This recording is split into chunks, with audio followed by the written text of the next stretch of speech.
Hello student. आज मैं बात करना चाहूँगा modification of the auditor report. इसका एक ब्रीफली और बिल्कुल शॉर्ट में एक रिवीजन देना चाहूँगा कि कैसे क्या होता है, मॉडिफाइड किसे कहते हैं, अनमॉडिफाइड ओपिनियन किसे कहते हैं, एडवर्स किसे कहते हैं, क्वालिफाइड ओपिनियन किसे कहते हैं। ठीक है ना। तो इन सब की बात करूँगा मैं, कौन कौन से मटेरियल प्रोड्यूसिव, ये सब चीज़ें आज मैं आपको डिटेल में बताना चाहता हूँ। ठीक है ना। तो दोस्तों साथ में रहिए, वीडियो को लाइक करना, शेयर करना। यदि कुछ आपके लिए कुछ यूज़फुल इन्फॉर्मेशन हो या उसको आप जो भी याद कर रहे तो आपको ईजिली अंडरस्टैंड हो जाए, तो please like it, share it and subscribe. Hello student. तो बात करते हैं मॉडिफिकेशन ओपिनियन। तो दो प्रकार का हो सकता है, या तो मॉडिफाई करना ओपिनियन को या फिर अनमॉडिफाई करना। अब मीनिंग समझते हैं, मॉडिफाई ओपिनियन अनमॉडिफाई अंतर का होता है। तो अनमॉडिफाइड ओपिनियन का पता है अपन सबसे पहले। इसका क्या होता है, पहले तो ये होती है, इसका मीनिंग क्या होता है अनमॉडिफाई का मतलब कि जो भी फाइनेंशियल स्टेटमेंट आप जो बना रहे हो वो क्या हो, एफआरएफ में, मतलब कि in according with the FRF के अकॉर्डिंग हो। ठीक है ना। तो इसमें अपन को देखना है कि अगर एफआरएफ के अकॉर्डिंग है, फाइनेंशियल स्टेटमेंट जो अपन ने एफआरएफ का fair presentation of the framework के अकॉर्डिंग बनाया है अपन ने, तो वो क्या होगा, इससे ऑल्टर का अनमॉडिफाई करेगा ओपिनियन। लेकिन मॉडिफाई ओपिनियन की जब हम बात करते हैं तो उसमें दो चीज़ें रहती है। सबसे पहले क्या आपको ऑडिट एविडेंस मिले और क्या आपको ऑडिट एविडेंस नहीं मिले। मतलब कि यदि आपको ऑडिट एविडेंस मिले हैं, किसके केस में, कि जो भी फाइनेंशियल स्टेटमेंट आप बना रहे हो, वो जो प्रिपरेशन आपने जो प्रिपेयर किया गया है, are not free from material misstatement. ठीक है ना। मतलब कि आपको ऐसे ऑडिट एविडेंस मिले हैं जिसमें ये पता चल रहा है कि जो फाइनेंशियल स्टेटमेंट आपने जो बनाए हैं, जो मैनेजमेंट में बनाए हैं, वो फ्री फ्रॉम नहीं है मटेरियल मिसस्टेटमेंट में। ठीक है ना। या फिर अपन को ऑडिट एविडेंस नहीं मिले हो, पर किस केस में ऑडिट एविडेंस नहीं मिला हो, क्या, कि फाइनेंशियल स्टेटमेंट क्या सही में प्रिपेयर किए गए हैं एफआरएफ के अकॉर्डिंग, ये है क्या जो फाइनेंशियल स्टेटमेंट प्रिपेयर किए गए हैं वो क्या मटेरियल मिसस्टेटमेंट से फ्री है, नहीं है।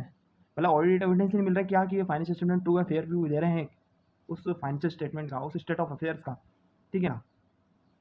अब बात कर लेते हैं, तो एक बार वापस बता देता हूँ, अनमोडिफाइड ओपिनियन का मतलब क्या होता है, financial statement prepare in according with the fair FRF के अकॉर्डिंग। रिमेंबर, तो इसमें क्या होता है कि फाइनेंशियल स्टेटमेंट क्या प्रिपेयर अगर प्रिपेयर किए गए एफआरएफ के अकॉर्डिंग, तो क्या होगा, ऑडिटर अनमोडिफाई कर देगा ओपिनियन को। लेकिन यदि मॉडिफाई ओपिनियन की बात हम जब करते हैं तो इसमें दो चीज़ें देखी जाती है। सबसे पहले क्या क्या क्या ऑडिट एविडेंस मिले, यदि ऑडिट एविडेंस मिले हैं, क्या ऐसे कैसे एविडेंस मिले कि जो फाइनेंशियल स्टेटमेंट है वो मटेरियल मिसस्टेटमेंट से फ्री नहीं है।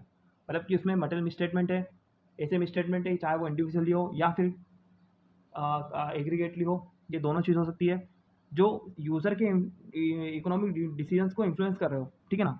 जो भी उसने फाइनेंशियल स्टेटमेंट के बेसिस पे जो लिए थे, तो वो फ्री नहीं है। या फिर ऑडिट एविडेंस नहीं लिए हो, जिससे ये पता चल रहा हो कि जो फाइनेंशियल स्टेटमेंट है वो फ्री है कि नहीं है, पता ही नहीं चल पा रहा है। मतलब एविडेंस ही नहीं मिल पा रहा है कि फाइनेंशियल स्टेटमेंट सही में फ्री है क्या मटेरियल स्टेटमेंट से। ठीक है ना। अब बात कर लेते हैं हम इसके कुछ टाइप्स की। अब देखा है तो मॉडिफाई ओपिनियन के दो प्रकार के टाइप होते हैं। ये मॉडिफाइड ओपिनियन दो प्रकार से अपन पता कर सकते हैं। सबसे पहले याद क्या अपन को सही में ऑडिट एविडेंस मिले हैं। अगर ऑडिट एविडेंस मिले हैं अपन को, यदि अपन को ऑडिट एविडेंसेस मिले हैं, क्या कि जो भी मटेरियल मिसस्टेटमेंट है फाइनेंशियल स्टेटमेंट में, तो क्या वो मटेरियल है लेकिन परवेसिव नहीं है। मैं क्या बोल रहा हूँ, यदि वो मटेरियल है लेकिन परवेसिव नहीं है, तो फिर क्या हो जाएगा, क्वालिफाइड हो जाएगा ओपिनियन। क्या हो जाएगा, क्वालिफाइड ओपिनियन आएगा। लेकिन यदि यदि मटेरियल और परवेसिव दोनों हो रहे हो, दोनों हैं, तो ये क्या हो जाएगा अपना एडवर्स ओपिनियन। समझो, दो चीज़ें हो सकती है, या तो एविडेंस मिले हैं या ऑडिट एविडेंस नहीं मिले हैं। अगर ऑडिट एविडेंस मिले हैं तो वो मटेरियल है लेकिन परवेसिव नहीं है, तो क्वालिफाई ओपिनियन। यदि अगर वो मटेरियल है और परवेसिव दोनों है वो, तो एडवर्स ओपिनियन। ठीक है। अभी ऑडिट एविडेंस मिलने की कंडीशन होगी, लेकिन अब कभी ऑडिट एविडेंस मिल ही नहीं पाए, तो हम क्या करेंगे, यदि audit evidence is unable, auditor क्या लिखा, auditor is unable to obtain sufficient and appropriated audit evidence. अगर उसको एविडेंस ही नहीं मिल पा रहा है कि क्या फाइनेंशियल स्टेटमेंट फ्री है क्या मटेरियल मिसस्टेटमेंट, तो इसमें केस में भी दो हो सकते हैं क्या। ठीक है ना। इसमें भी दो हो सकते हैं कि अगर अगर सुन ऑडिट एविडेंस नहीं मिले हैं, तो मतलब ये बात तो पक्की है कि इसमें कुछ अनडिटेक्टेड और अनकरेक्टेड मटेरियल मिसस्टेटमेंट होते हैं, जिसको कभी करेक्ट नहीं किया है, और अनडिटेक्टेड मटेरियल भाई जब डिटेक्ट नहीं होता करेक्ट क्या होंगे। ठीक है ना। जब गलती का पता ही नहीं हो रहा है तो उसको सुधारेंगे कैसे। तो यानी मतलब मिसस्टेटमेंट कैसे है, अनकरेक्टेड अनडिटेक्टेड मिसस्टेटमेंट है। और अगर वो अनकरेक्टेड अनकरेक्टेड मिसस्टेटमेंट है, तो क्या वो मटेरियल है और परवेसिव नहीं है। तो इस केस में क्या हो जाएगा, क्वालिफाई।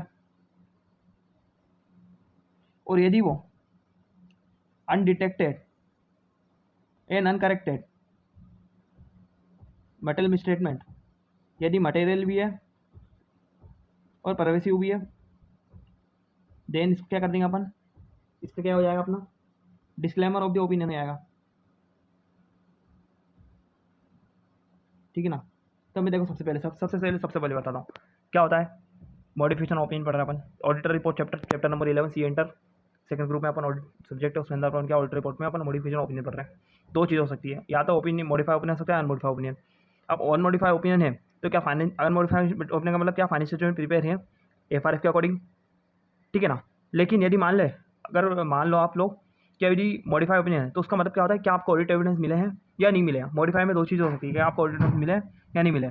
ऐसा लेकिन एक आपको ऐसे ऑडिट एविडेंस जब आपने ऑडिट करने गए होंगे किसी एंटिटी का तो आपने देखा कि वहाँ पर आपको ऐसे एविडेंस मिल रहा है जो कि फाइनेंशियल स्टेटमेंट जो प्रिपेयर किए गए हैं जो भी मैनेजमेंट द्वारा वो फ्री नहीं है मटेरियल स्टेटमेंट से, अगर नहीं है, ठीक है ना।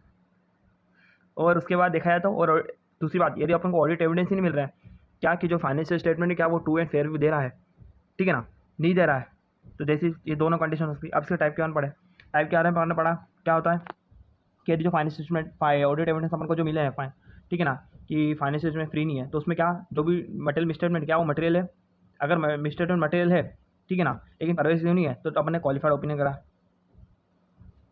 देन फिर अपन ने देखा क्या मटेरियल और परवेसिव दोनों है तो एडवर्स कर दिया। मतलब क्वालिफाइड तो क्या होगा आपको एविडेंस मिला और नहीं मिले दोनों केस में हो सकता है ना। मतलब कि यदि मान लो देखो जो भी अपने अनडिटेड अनकरेक्टेड मटेरियल मिसस्टेटमेंट जो कि आपने यहाँ पे पढ़ा, अगर वो मटेरियल नहीं परवेसिव है, ठीक है ना, तो क्वालिफाइड दे दिया अपन ने। और यहाँ पे भी अपने क्वालिफाई दिया क्यों, क्योंकि ऑडिटर एविडेंस मिल रहा है क्या कि फाइनेंशियल स्टेटमेंट है जो मटेरियल मिसस्टेटेड है तो क्वालिफाई ओपिनियन अपन ने दे दिया, ठीक है ना। अब फिर मटेरियल परवेसिव दोनों है तो एडवर्स दे दिया अपन ने। फिर ऑडिटर का भी ऑब्टेन नहीं कर पा रहे, दो कंडीशन है क्या वो undetected corrected material misstatement material है तो अपन ने कर दिया हाँ मटेरियल है, लेकिन परवेसिव नहीं तो क्वालिफाई दे दिया। और मटेरियल परवेसिव दोनों है देन अपन ने डिस्क्लेमर ऑफ द ओपिनियन दे दिया। तो इसको मैं समझता हूँ कि गाइस आप लोगों को समझ में आया है, अगर नहीं समझ में आया तो एक बार वापस रिवाइंड करके देखना वीडियो को। That's it. Thank you guys for this short revision of the modification of the report, modification to the opinion, modification of the opinion in the independent auditor report। एक बार आप पढ़ोगे तो आपको सब समझ में आ जाएगा। Thank you guys.